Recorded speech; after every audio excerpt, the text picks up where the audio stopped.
Minutes for January 30th. Okay, I have a second from the ranking minority member. Is there any discussion? Okay, seeing none, all those in favor of approval of the minutes for January 30th signify by saying aye. Aye. All opposed, no. Okay, the ayes appear to have it. The minutes are passed. The other set of minutes that were sent out were for February 1st. Representative Neighbor. Thank you, Mr. Chairman. I move that the well-written minutes of February the 1st be approved. All right, second by Representative Underhill. Is there any discussion? Okay, seeing none, all those in favor of approving the minutes for February 1st signify by saying aye. Aye. All opposed, no. Okay, the ayes appear to have it. The minutes pass. All right, our next order of business is a hearing on House Bill 2618. And for a review, I'll ask Mr. Heim to tell us what that's about.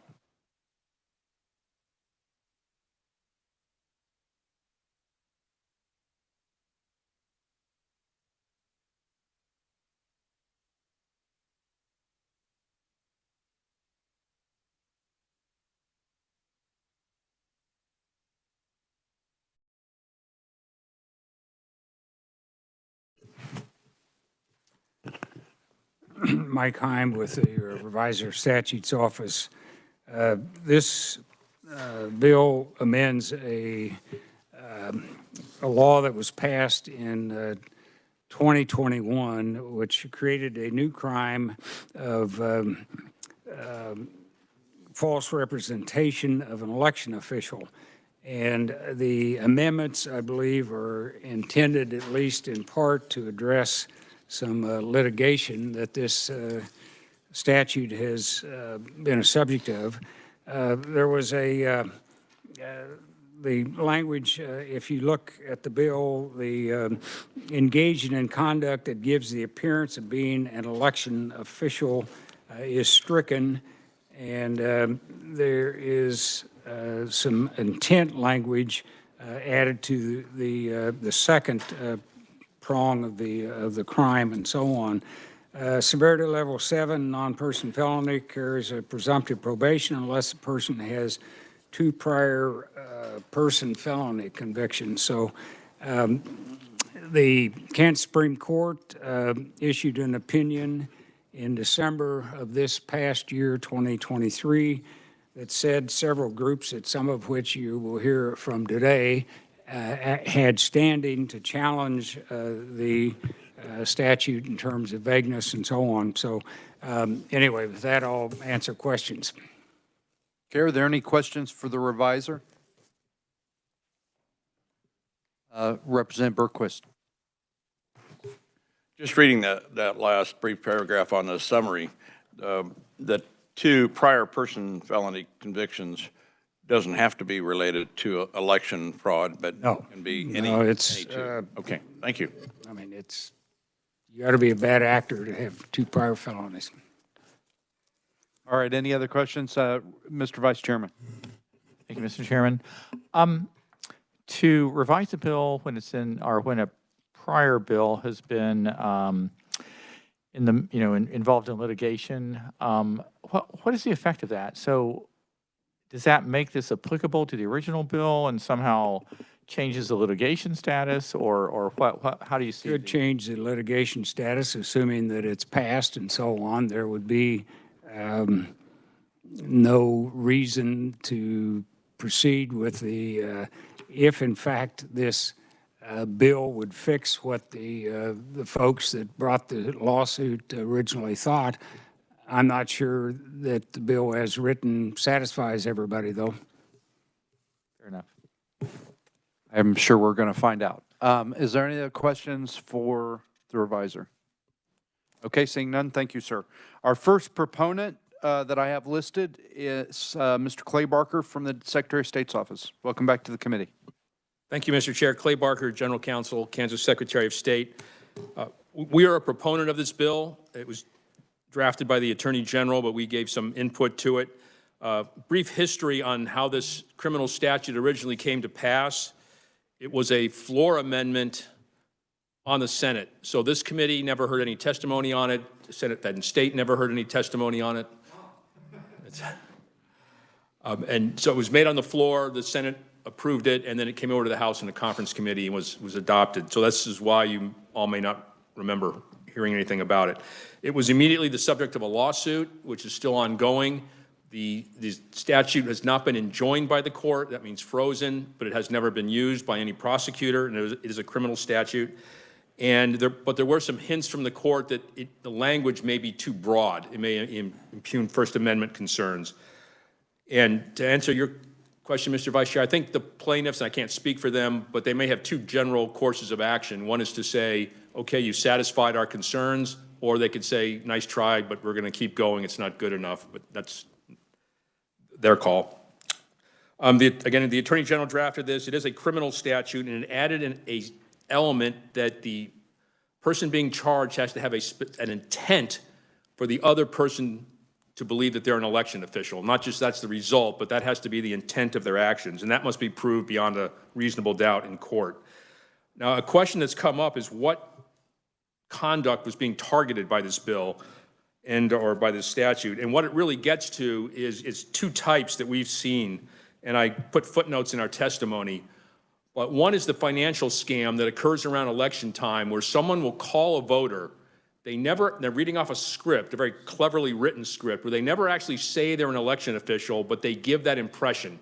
Something along the lines of, we've been looking over the voter registration rolls and you've got a problem, we want to fix it for you, or we want to help you somehow, give us your social security number, your name, and some other information. And the voter gives this up and then they have their money stolen. The other, and this is nationwide, and about every year, the National Association of Secretaries of State sends out a warning about this.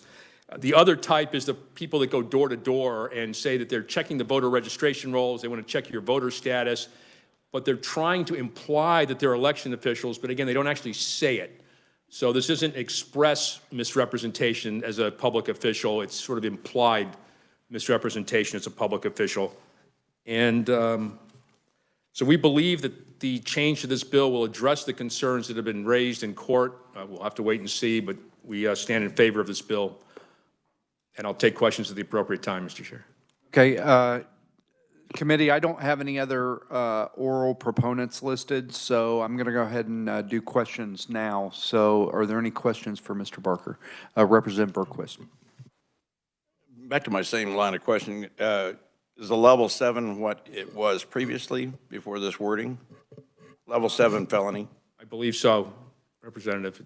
It hasn't changed in the bill. Okay, any other questions? Mr. Vice Chairman. Mr. Barker, in your testimony, I'm not quite sure. It says this conduct is designed in this particular scam in Johnson County is designed to not violate KSA 2159-17, which applies only to express impersonation of a public official. And so there is a law about already about impersonating a public official, and is that? I mean, this bill is also more specific. It's not just a reiteration of that KSA 2159-17, or how are these different? Mr. Vice Chair, so 2159-17 is a general criminal statute that can apply to any public official, a legislator, staffer, anywhere in government, where somebody expressly impersonates them. You know, I am a legislator, I am an election official. It's very broad. This statute in front of you is an election crime. It's specific to election officials. And it includes not only express misrepresentation, but also this implied misrepresentation. All right. No, thank you. Okay, are there any other questions for Mr. Barker? Okay, seeing none, thank you very much. Committee, I'd direct your attention to the written-only proponents, Daniel Burrows from the Attorney General's office, and then 3 individuals from We the People, Kansas. Is there anybody else wishing to speak as a proponent on House Bill 2618? Okay, seeing none, we'll move on to neutral conferees, and the first one I have listed is Mr. Davis Hammett from Loudlight. Welcome back to the committee. Thank you, Mr. Chairman and members of the committee. Right now, just for some context about this, in 1 week, the Kansas Supreme Court will be hearing additional arguments. So this bill comes before the committee a week before our highest court in our state will be discussing it. We appreciate that the Attorney General and Secretary of State are now making recognition that this bill is originally passed. The current statute is broad and vague, something that we've been arguing in court for years, and they have disagreed with until this moment in this bill coming before y'all.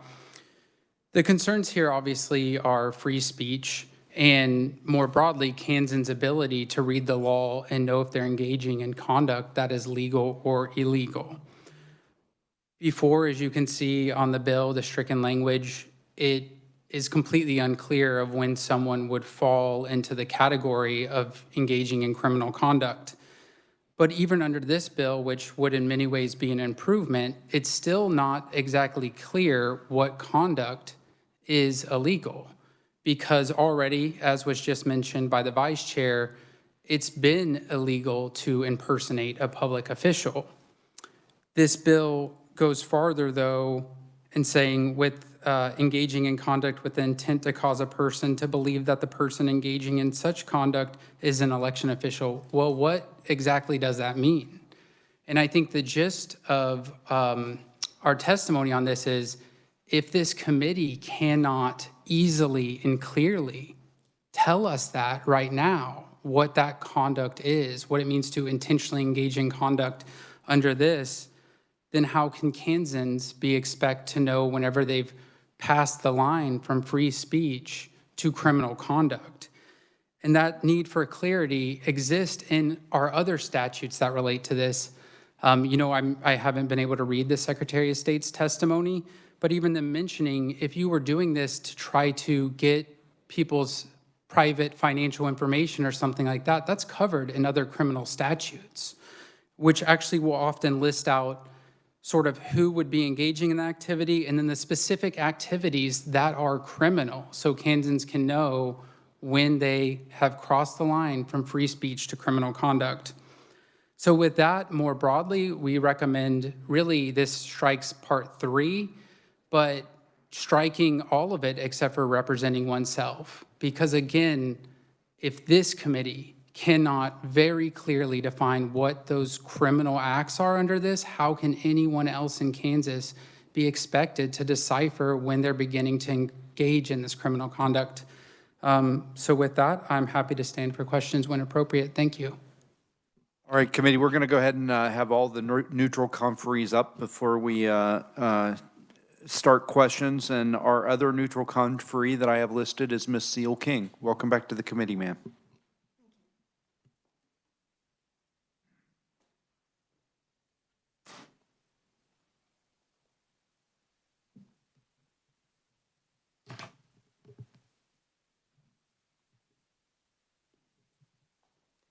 Davis covered the information pretty clearly and pretty broadly.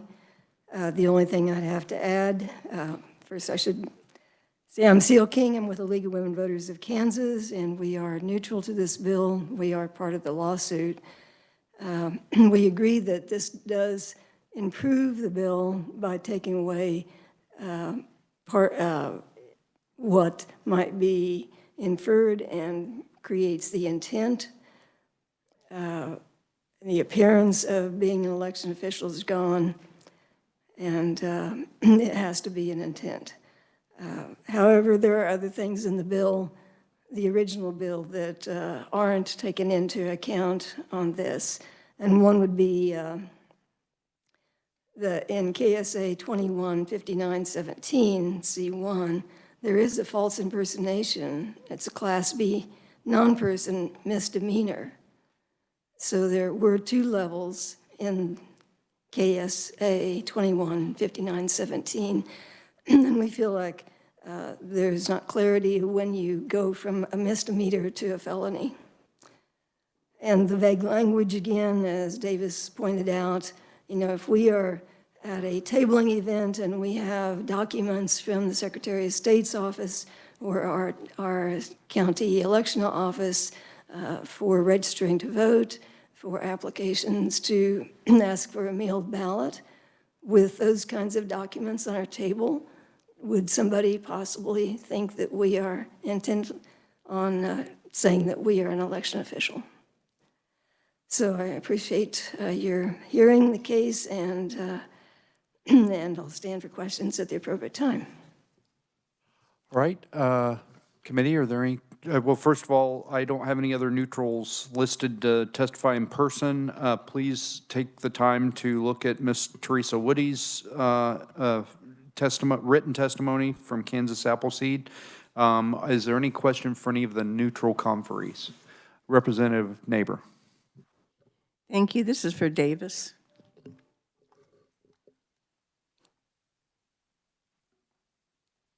Yes. As you read this, have you formulated any wording that might improve the bill that would make it more acceptable? So I think that, you know, our stance on this really hasn't changed since, well, in 2021, it's difficult because this never did have a hearing, right? This was kind of stuffed in the Senate bill and passed in a CCR, so the public's never actually gotten an opportunity to speak about the law we're discussing.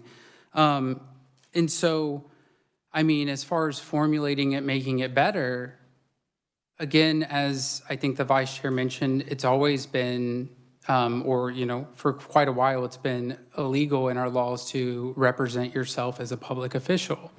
And it's never been made clear to us what specific acts this entire section of the statute is trying to cover that would not have already been covered by Kansas law. And so, you know, really the entire section, it's unclear of what it's trying to achieve, but especially just for context in our litigation against the state, we're not actually challenging the part that's about representing yourself as a public official or as a election official, which is clause 1. It's really that subclause 2 and 3 that, you know, unless those can be more clarified in statute about what that's actually prohibiting, the specific acts, which, for example, I think it's in 2159-17 where it says specific acts, where it's like if you did these type of things, like trying to get people's financial information, other things like that, then that becomes the criminal act. But in this, it's unclear. And whenever it's unclear, it chills free speech because people have to be nervous that they're, you know, just by doing something, they might accidentally make themselves into a criminal. And so really, I think getting rid of really the entire section, because it at best would be redundant with just one, but at least those subclause 2 and 3 completely, because, you know, just sort of this overall point of if everyone here cannot easily tell us what those acts are, how can anyone be expected to know what those acts are? One more, Mr. Chairman. Thank you. After listening to everybody speak, it seems to me, just personally, that it's still very open, and there are many, many questions that are not being answered by this piece of legislation. And to me, that is not accomplishing what the goal is by not having some of that definition or those defined issues in there. And I know nothing about the law case or anything like that, but it seems rather vague, let me just put vague, as to what we want to accomplish by this. So I don't know, would you agree or disagree? I would agree, and I think that's a, you know, even it's not like there's a ton of legislative record on this because of the process in which it was added into a bill and passed. And so, you know, whenever the specific problem, you know, if there is a specific issue that the Secretary of State is worried about, when that's able to be discussed and very explicitly prohibited, so Kansans can know if I do these specific things, I will be a criminal, that's very helpful. But whenever it's vague and broad, you know, people will be fearful of arrest and prosecution. And so they will choose to not get anywhere near anything that could fall under that. And so I completely agree. And my concern would be that since there is a court case, this isn't going to help the judges at all because it leaves it too vague. I cannot speak to that. Okay. Thank you, Mr. Chairman.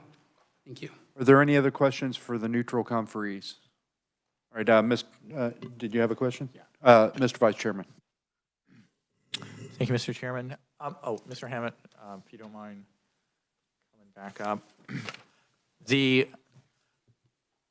I appreciate sort of your questions. I guess I'm wondering, are you of the opinion that there is no answer to this, or it's just that the fact that you would like, if we had this, that we would outline, 3 or 4 things? I mean, I was looking at KSA 215917, and it does show like 4 or 5 specific examples of what false impersonation or false impersonation entails. And if we would come up with such a list, I mean, do you think it's impossible to come up with such a list, or we just haven't done it, and so that's what your concern is? Well, I think my concern is, it's not there, right? So it could, that's the concern, is that what does this mean? It's vague and broad. But I do think, as the Secretary of State was saying, if they have a specific situation, right? And if they can show this is not covered in any law and this is clearly should be criminal conduct, right? Like going door to door, misrepresenting yourself and trying to get people's financial information for fraudulent purposes. Of course, if that's not covered, that should be covered. But without that context, without there being in sort of explicit purpose and boundaries to this, that's the concern with this. So I have no opposition to, the committee finding specific concerns and narrowly tailoring the law to make sure that people cannot engage in that kind of conduct that people would generally consider criminal. But I do have concerns about this, where the public is left to try to decipher what that means. So in the testimony from the Attorney General's office, Mr. Burrows gave an example as such as sending correspondence, on our communication on official-looking letterhead. I mean, that is just kind of one example. I mean, does that kind of pass your smell test? I mean,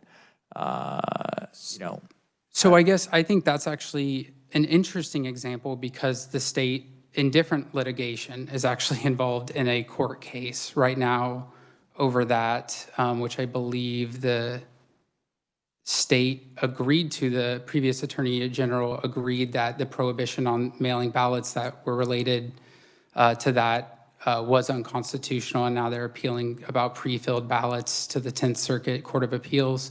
But okay, what does that mean, right? What does it mean to make a document that's official looking, right? And so like those boundaries of what does that mean, is it illegal to use the state's seal, for example, on a document?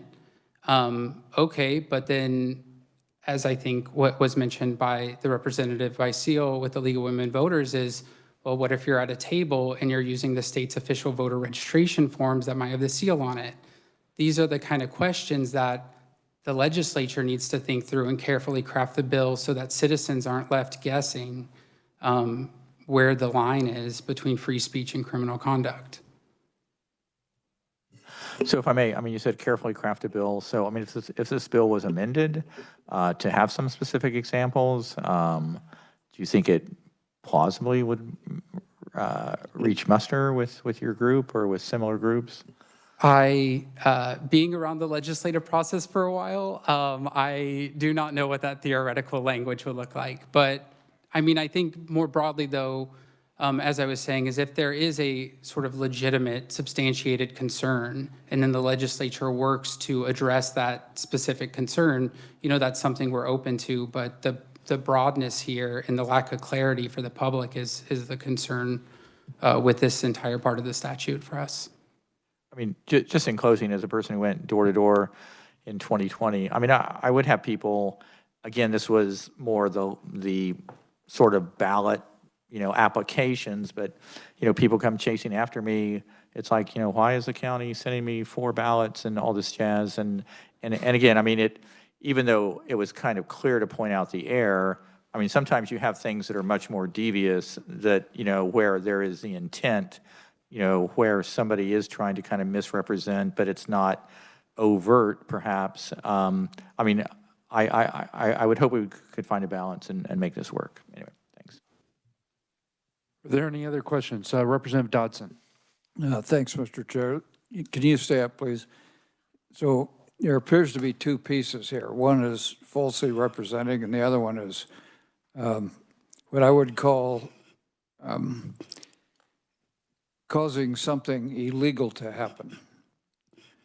So rather than perhaps describing a series of things that you are offending, can't you just say acting for the purposes of illegal acts or words to that effect? That, I mean, because even if he's doing something untoward, there may not be a law against that.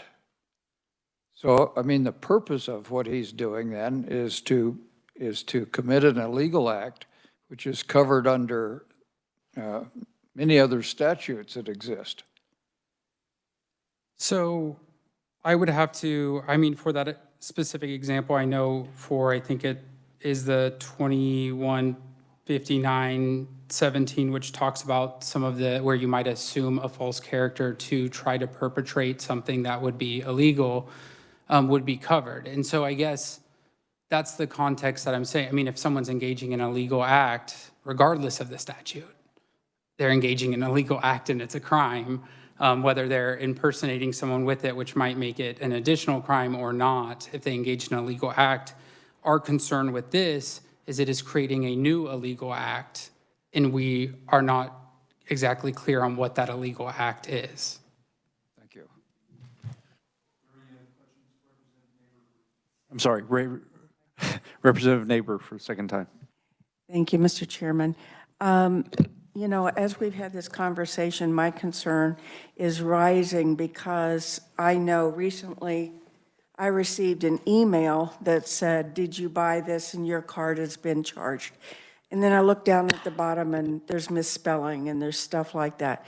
That's misrepresenting. We see it in that, we see it, I mean, you have a door-to-door salesman that says we're raising money for this, and it's their pocket they're raising money. They're not going to come back and fix something. And they're looking for elderly, single people to get hooked. What we haven't taught the people or educated them on, don't give out your social security number first and other information. But on this bill, in reference to this bill, I don't think this has everything written clearly. And I would make a motion that this be sent back for some more study to make sure that we are catching all the things. I think scams are rampant. I don't know that we can. This is the Hearing. Yeah, Okay. we're just in a hearing right now. But I think these are scams, and I think there are things that we're going to have to make more specific to stop the scams than what this bill is doing. Okay. Thank you. Okay, thank you. Any other questions for the neutral conferees? Okay, Mr. Hammond, I got a couple questions. So the first one, this bill, all it does is add, take away the, take away, let's see, I'm sorry, I had it in front of me and I lost it. Basically it just requires intent to deceive. Changes the underlying statute that was passed in 2021 to require intent to deceive any, the actions that are in question, they have to be done with the intent to deceive. Is that correct? So it adds an intention clause to conduct that would cause a person engaging in such conduct to believe they're an election official, or, sorry, engaging in conduct with the intention to cause a person to believe that the person engaging in such conduct is an election official.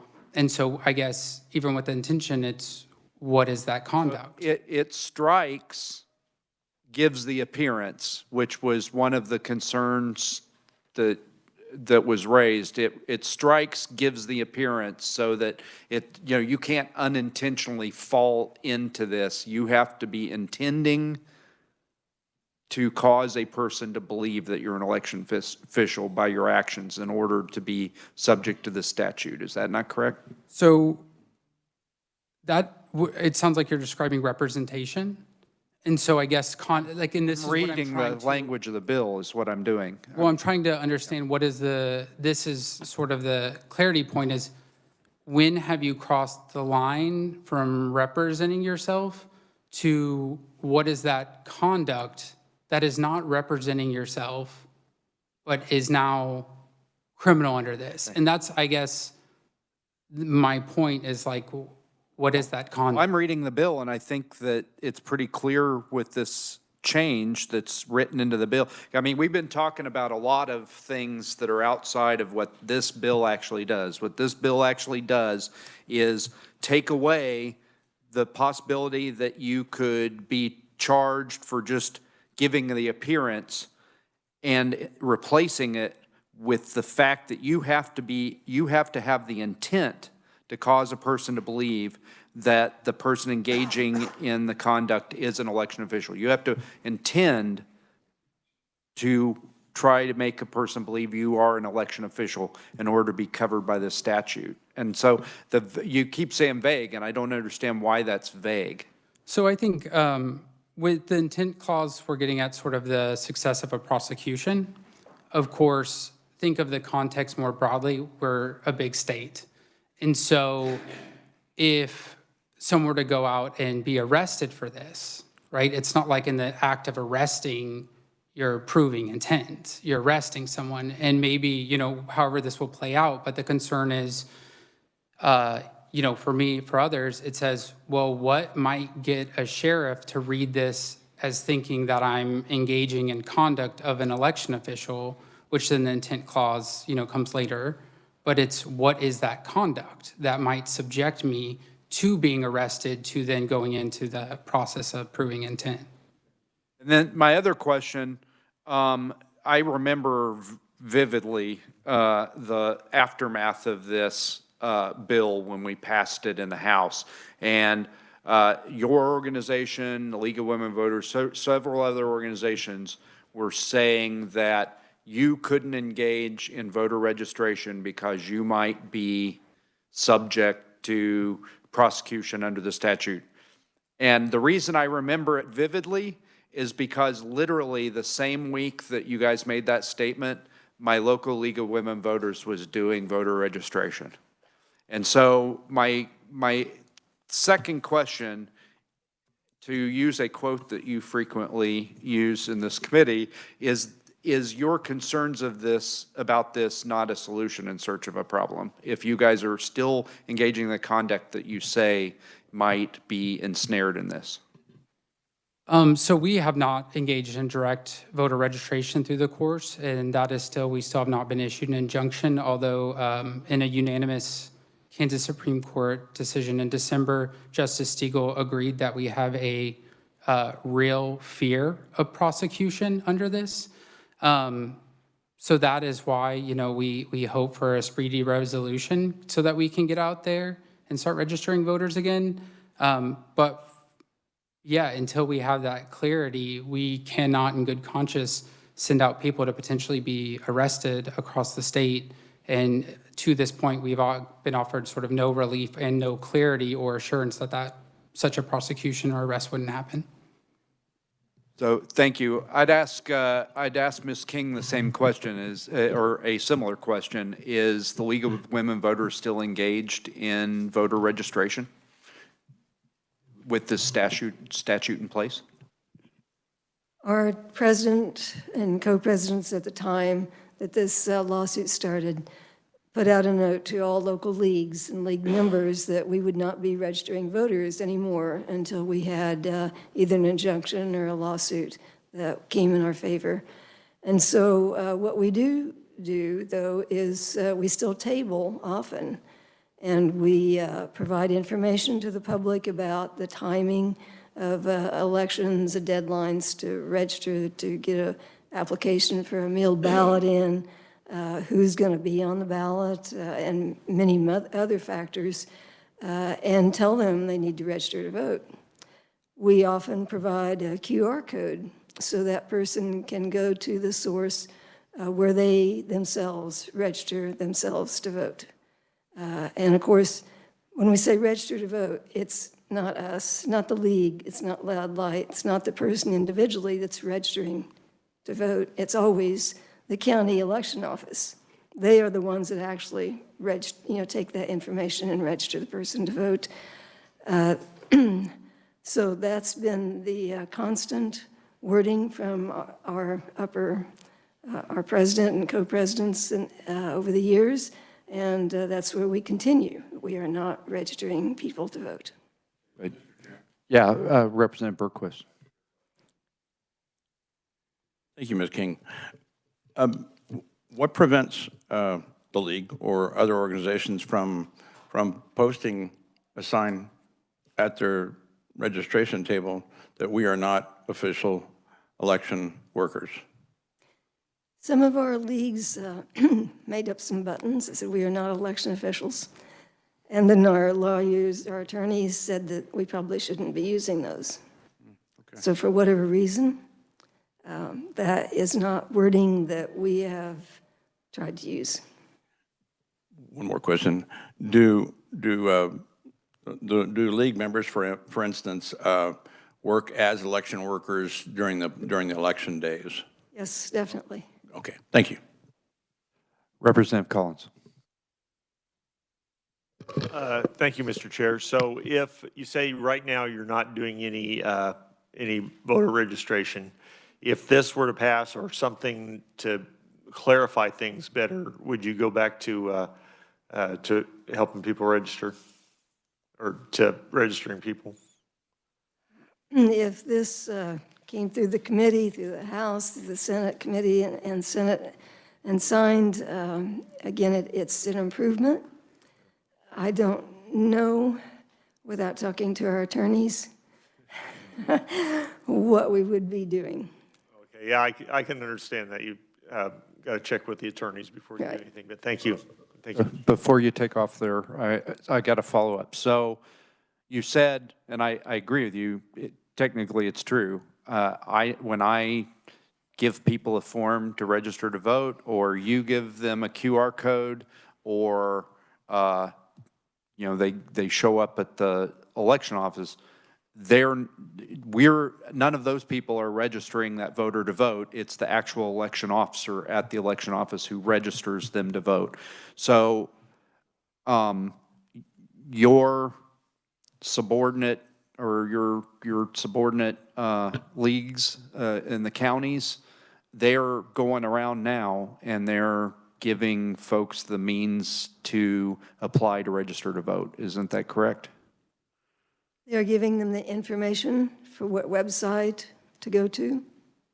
Okay, so if I give you a QR code that you can scan with your phone to fill out the form, I guess I'm having a trouble with the distinction. What's the difference between that and handing them a form?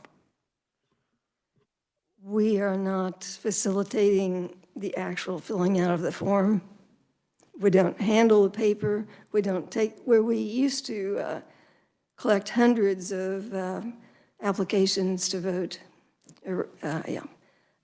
and take them to the county election office. We no longer, since this lawsuit happens, we don't do that. We don't have the forms. We don't offer them. We don't assist anybody in filling out a form. So it's all, it's information you could find anywhere. My local league, they've got these cool name tags that say League of Women Voters, Logan County. Some of them even have like polos or shirts. You wouldn't think that that would clearly, if this bill were to pass, you wouldn't think that that would clearly communicate that you weren't intending to deceive people as to your, that you were an election officer? We've had those pins and shirts for a long time, and people don't always notice them or notice the signs on our table or the big banner that we have in front of our table. So it's, if we have the actual official forms, we don't know what they think. And I understand why with the, I don't agree, but I understand the argument that you made that conduct that gives the appearance you might be concerned. But if we strike that and we change it to you intend to cause a person to believe you're an election officer, that pin, that sign, that shirt, wouldn't that protect you? Because you're clearly trying to communicate that you're not. If we are going to a lawsuit, that might help. All right, Representative Oropeza, I'm sorry to badger the witness. You've got the mic. Thank you, Mr. Chair. Ms. King, regardless of how the wording is in this bill, and with it being so vague, would you feel if someone was out to cause issues with the organization that you represent, they would be able to do it with this type of language? I do. Thank you. Are there any other questions for the neutral conferees? Okay, thank you for your patience and with the questioning. All right, I have no other neutral conferees listed. Is there anybody else wishing to speak as neutral on this bill? Okay, seeing none. I also have no opponents listed. Is there anybody wishing to speak as an opponent? Okay, seeing none, I'm going to close the hearing on House Bill 2618 and open the hearing on House Bill 2616. Mr. Advisor, could you please give us a rundown?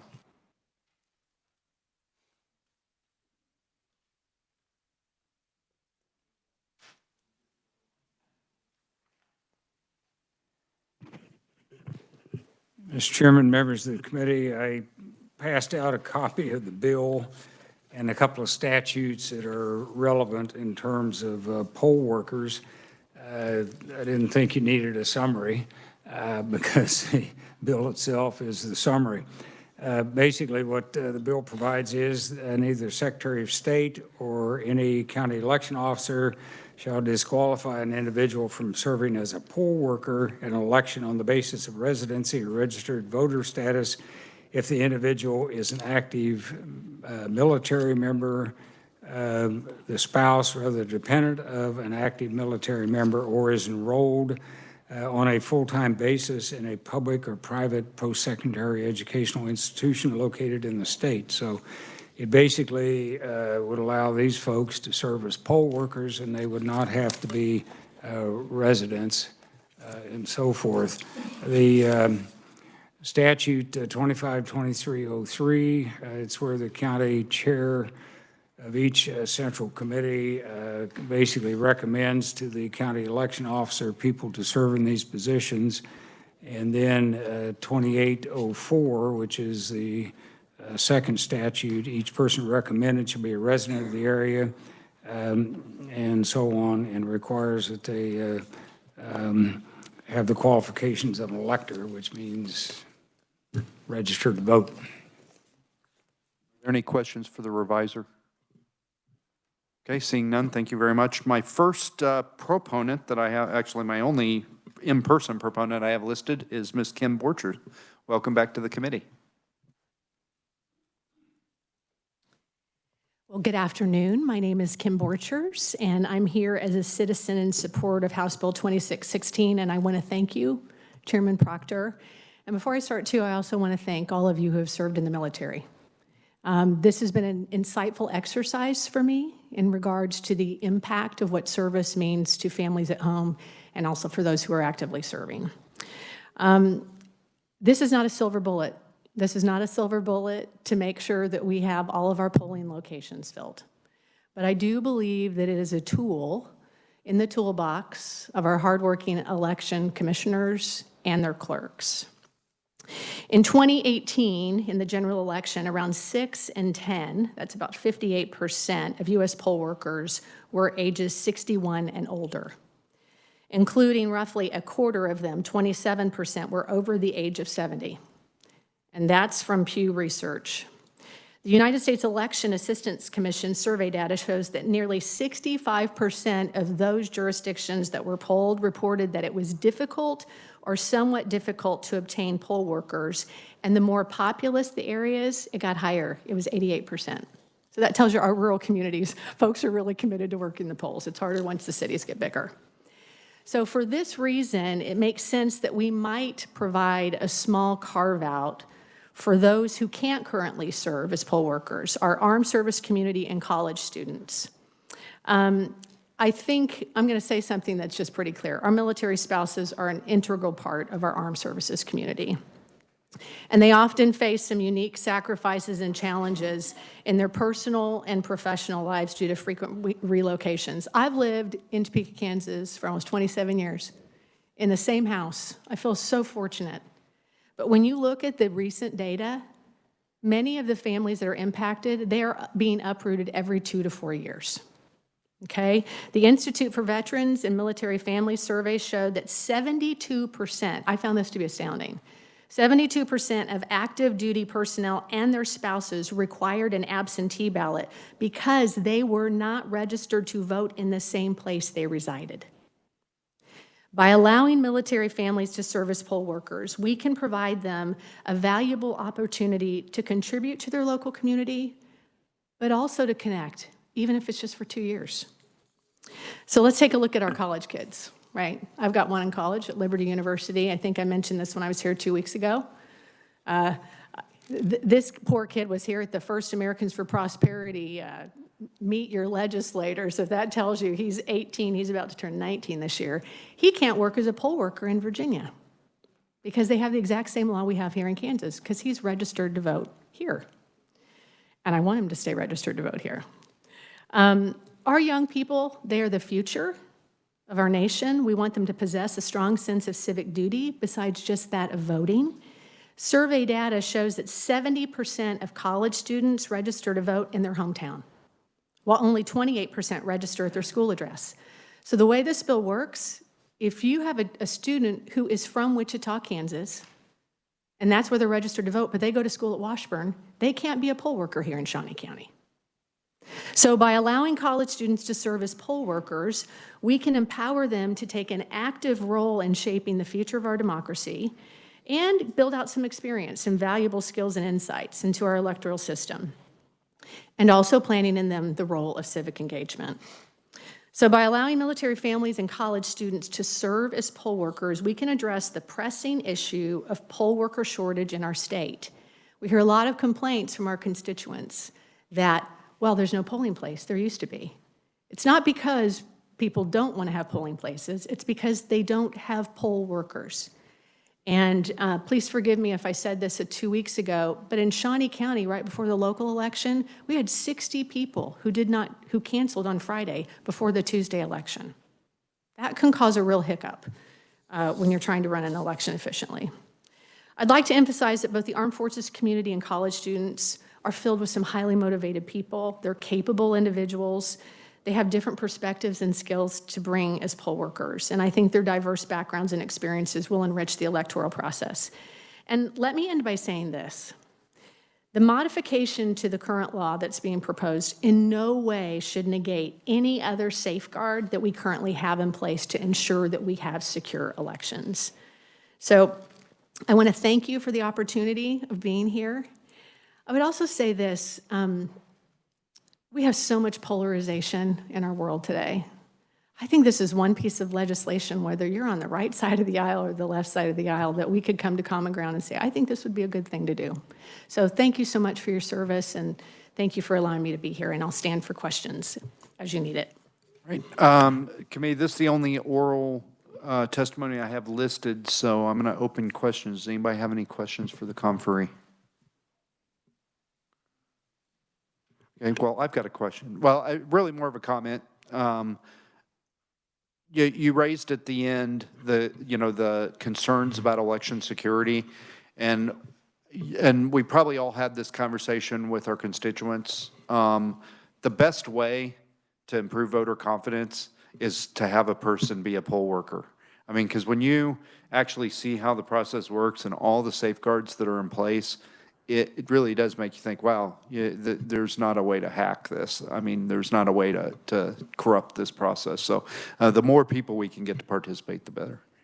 I'm off my soapbox now. Are there any other questions for the proponent? Okay, thank you very much. Appreciate it. I'll just add. Oh, okay. Go ahead. I'll just add one thing. I looked up Sedgwick County. If you're a 16 or 17-year-old, you can be a poll worker who is otherwise eligible to register to vote. The only thing that's prohibiting from that is their age. So when I thought to myself, okay, we'll let 16 and 17-year-olds be poll workers, but we won't let a college student who lives in a different town do that. So, yes. Representative Howell. I've got to learn to lean way back to flag you. Okay. Thank you, Chair, by the way. Sorry. So as I'm reading through this, I just noticed, do the same qualifications apply? And maybe this is a question for the reviser, but so like, would they have to be a registered voter in the state that they are from in order to serve, like we require here for our own citizens? No, it would not require them to, let's say, if they live here. The hiccup we're finding is that most of the military personnel are registered to vote in another state. They're not changing their voter registration. So the way this is written, it doesn't say that you have to be registered to vote. Right. Because, right, so what I'm saying is, I understand they don't have to be registered Kansas voter, Right. but do they have to be a registered voter in the state that they are, is considered their official residence? Because that's how it works in the military. You keep your official residence. Absolutely. You keep your voter place of registration where Yep. you consider your official residence. We didn't add that to the bill, that would be mandatory. I would make the observation, especially in the officer corps of the U.S. military, there are a large number of people who are not registered because there's a culture in the U.S. military of apolitical, being apolitical. And I know a lot of military officers that don't even vote so as not to create the appearance that they're partisan in any way. So it's not uncommon to find military officers who are not registered to vote. I was, but not, yeah. Go ahead. I'm so sorry. So just a quick follow-up. My only question is, our whole system is kind of built on having the appropriate balance of representation between parties. And while I fully support the idea behind this, I'm just saying if we don't have verification of some kind that they're registered somewhere and what their party affiliation is won't that cause conflicts in other parts of our election? And I don't want to get into working the bill now, but I'd say in a lot of states, you don't declare a party, right? And so, yeah, that might not solve the problem, but. Can I also Please. answer that? This does not disregard that as you fill out an application that you still have to declare your party status. This does not change that. And that's no different than if someone comes in and registers to vote and says, I'm a Democrat, when in reality they could be a Republican. You just don't know, right? So I think what this is doing is it permits, and I looked at the national election, well, they actually have a packet in which how can we get more registered vote, more folks to be poll workers? And this is one of the roadblocks, is state laws that prohibit specifically college students. So it would allow Andrew Howell to go over to Washburn University and talk to the business school or talk, not just poli-sci, but business and accounting and so forth, say, hey, we'd love to have you be a poll worker. What I'd really love, I'd love for our universities to require civic engagement, at least for one semester, and they get 12 hours. I mean, you serve one time, you're done. Representative Oropeza, did you still have a question? Or okay. Are there any other questions for the conferee? Mr. Vice Chairman, you've opened Pandora's box. Sorry. Thank you, Ms. Fortune. It's very, very wonderful to see you, and this is a really interesting bill. I guess and perhaps a neutral when the Secretary of State people will get up here, but currently, for a regular poll worker, they do have to be a registered voter in the state of Kansas? Okay, You have to be registered in the location that you are working as a poll worker. I see. In the same county, in the same city. Okay. So what about just loosening that up in general? You know, I mean, is it just what was kind of your thought process? I mean, if we're having a shortage of poll workers, well, maybe we just have too high standards and, you know. So my thought process, I mean, I'll tell you, it came from leading a national women's civic leadership program.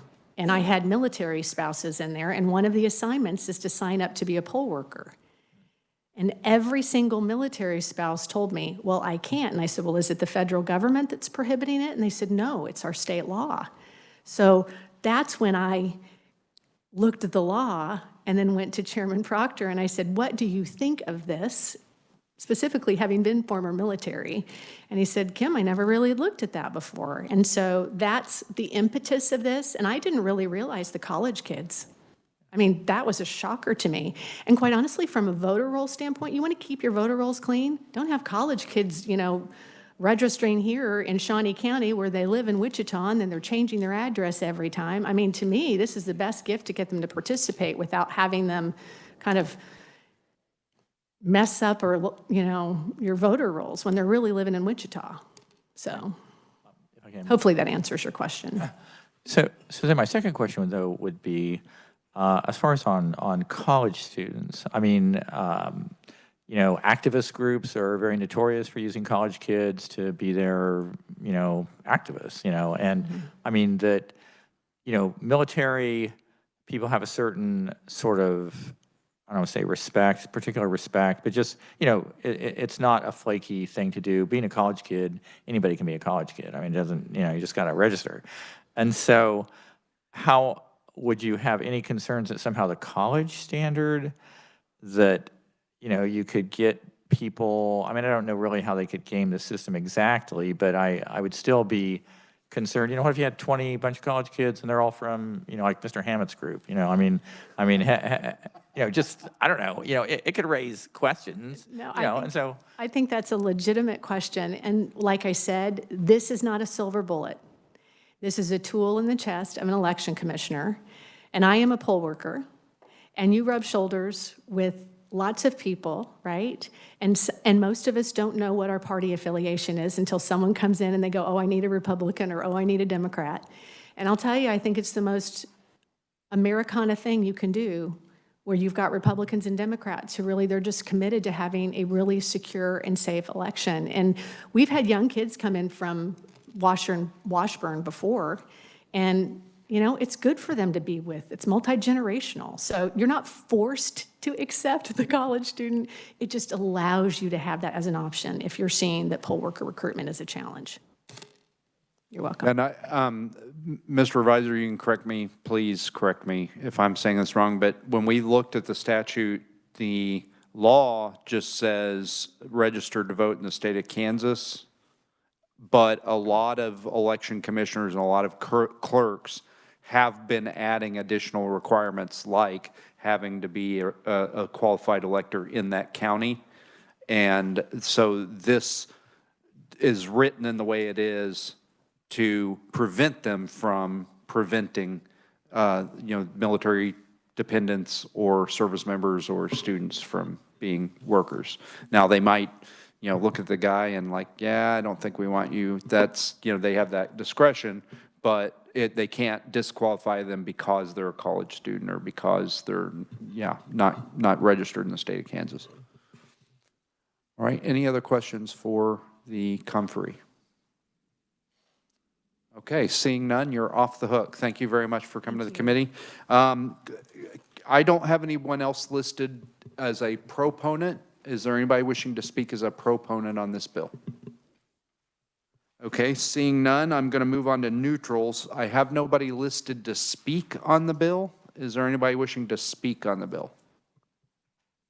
Okay, committee, I'd direct your attention to Mr. Barker's very well-written analysis of this bill in written testimony because it's probably going to drive an amendment They make a valid point that we're going to take a look at and possibly amend this if we decide to work it.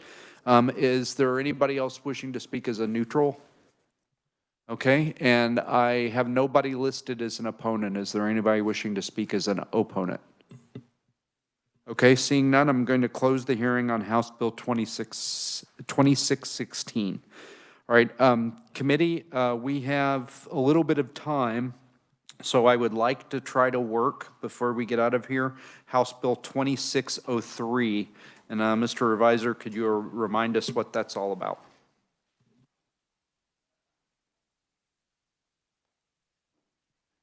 Chairman, members of the committee, this bill establishes a citizen election oversight board. The membership of the board is listed in Section 1, as well as their responsibilities to meet and so on. Section 2 provides what they're to review complaints on the conduct of elections and so forth, and lists the powers or authority that they have.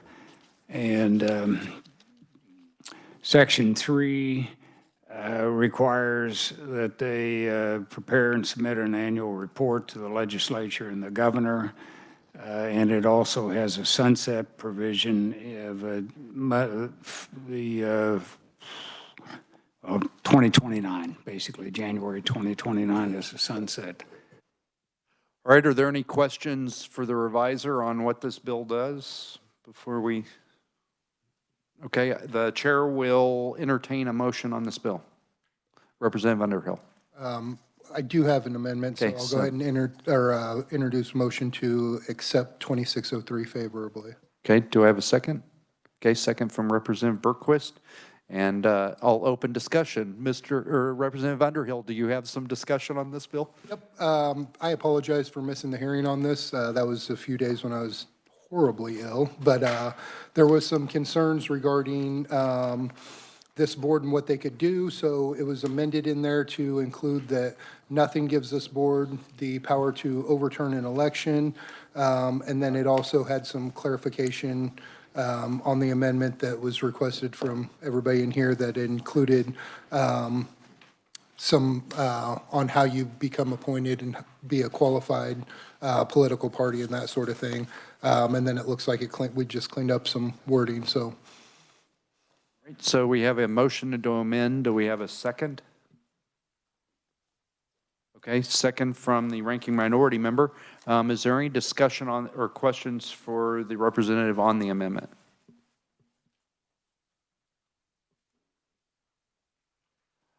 Mr. Ranking Minority Member. Thank you, Mr. Chair. Thank you for this amendment. I still kind of back and forth on the bill itself, but I think this satisfies some of the concerns that we heard from folks and makes it very clear that they don't have the authority to overturn an election. They don't have to meet, but may meet, and gets rid of the audit portion of the bill. So I appreciate these amendments. Thank you, Mr. Chair. Okay, is there any other discussion on the amendment? Okay, seeing none, would you like to close on your amendment? Close on my amendment. Okay, you've heard the motion. All those in favor of amending signify by saying aye. All opposed, no. Okay, the ayes appear to have it. The bill is amended. We're back on the main bill. Is there any discussion on the bill? Representative Collins. Thank you, Mr. Chair. I'm just not sure. I mean, this amendment makes it a little bit better that it may meet and not shall meet, but I still question whether, the real need for this. I mean, I don't see where it's that much of a problem. I mean, there are other avenues now that a person can go through without having this board or commission or whatever it is. So, thank you for the comment, Representative. My reason for agreeing to hear this bill, I said this at the beginning of my time as the chair of this committee. I'm interested in measures that improve voter confidence, and a common thing that I hear when I'm around because I'm the chair of the election committee, everybody comes to me at everything with election stuff, no matter where I go. And something that I frequently hear is, well, I made a complaint about X, and I don't even know what happened to it. I don't know, was it founded? Was it unfounded? Did they investigate? Did they throw it away?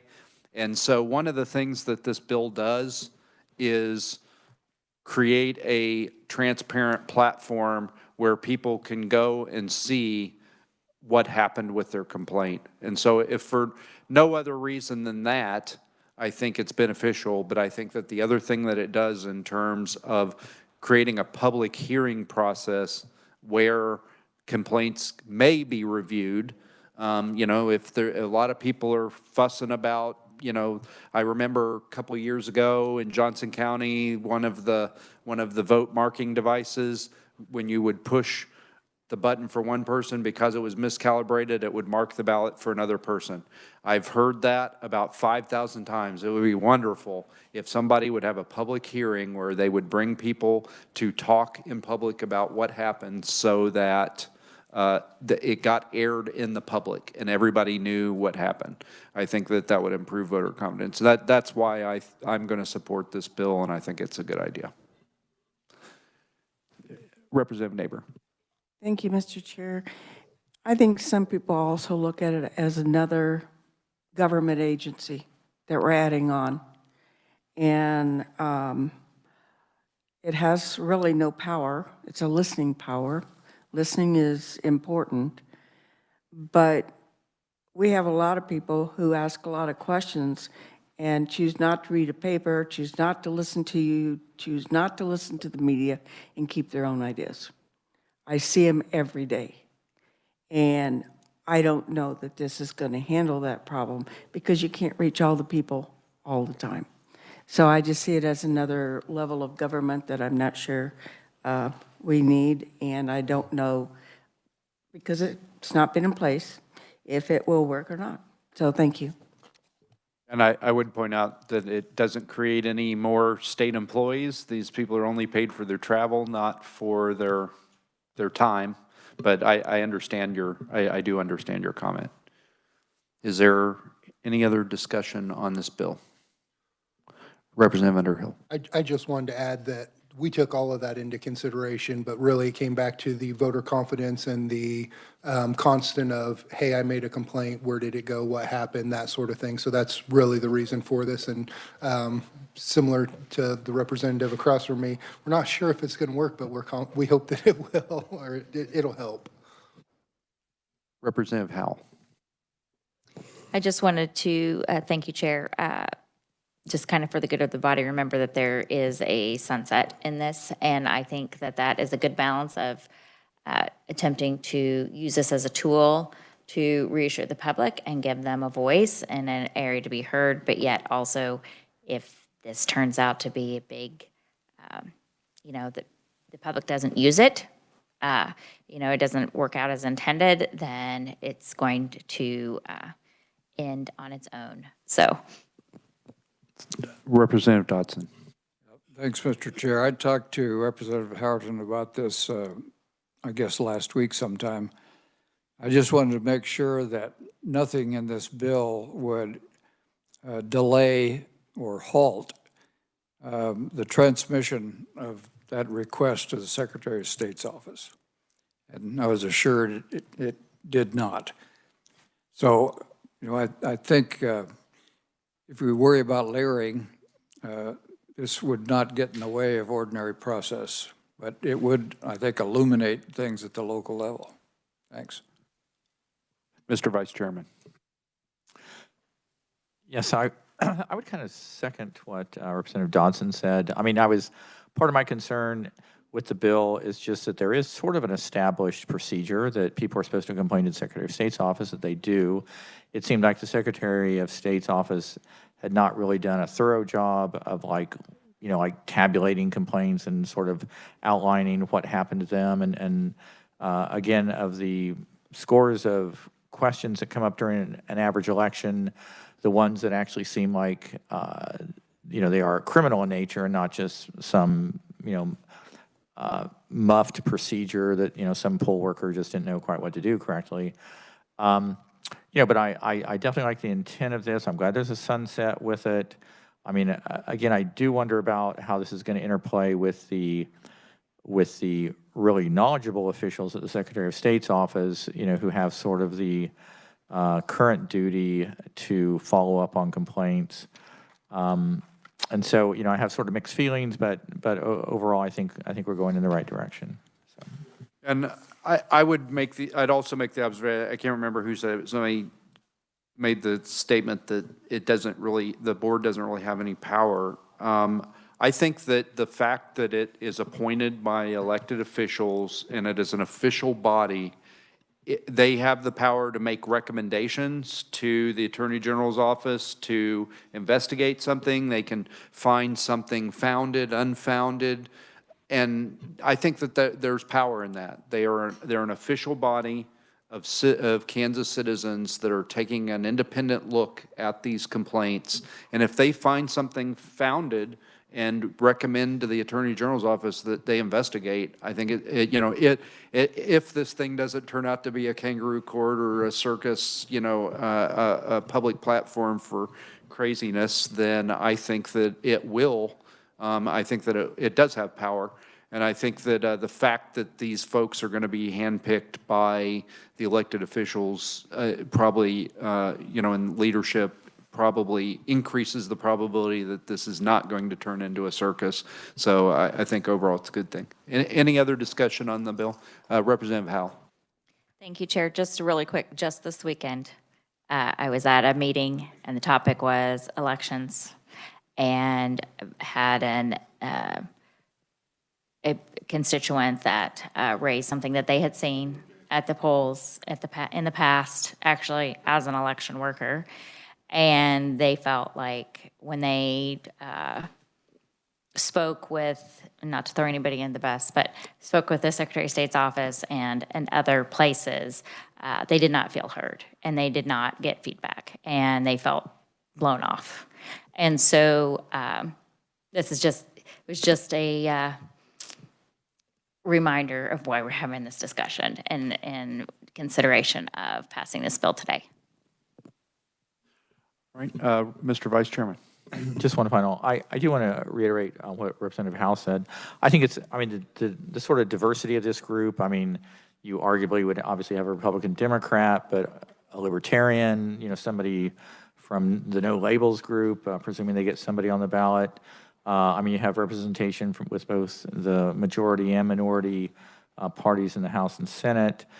You really are kind of getting almost sort of any sort of active representation of political opinion, and I think that sort of keeps it from being a ideologically biased group, but more of kind of a real across-the-board bunch of Kansans, and I think that's a real plus. All right, any other discussion on the bill? Okay, seeing none, Representative Underhill, do you want to renew your motion as amended? I renew my motion as amended. All right, do you renew your second, Representative Berquist? Okay, you've heard the motion. All those in favor of passing House Bill 2603 favorably signify by saying aye. Aye. All opposed, no. Okay, the ayes appear to have it. The ayes do have it. The bill is passed favorably. All right, committee, that's all the work that we've got for today. Tomorrow, we are going to be, sorry, I was not prepared. Okay, tomorrow we have hearings. I know that we've changed the calendar about a gajillion times, but tomorrow the agenda is hearings on House Bill 2535 and House Bill 2519, which were bills that were on the legislative. I'm sorry, Thursday, I apologize. Yeah, just please translate what I say into common sense. No, yes, on Thursday, we'll be having hearings on, I was wondering why you were giving me that look, Representative Neighbor, that's why. On 2535 and 2519, and we may take the opportunity to work the bills that we heard today, but if anybody has any amendments that aren't ready, I'm not going to press on it because we still have Tuesday to work bills. So if you need more time, just let me know and I'll put it on the back burner. Anything for the good of the order? All right, with that, we're adjourned.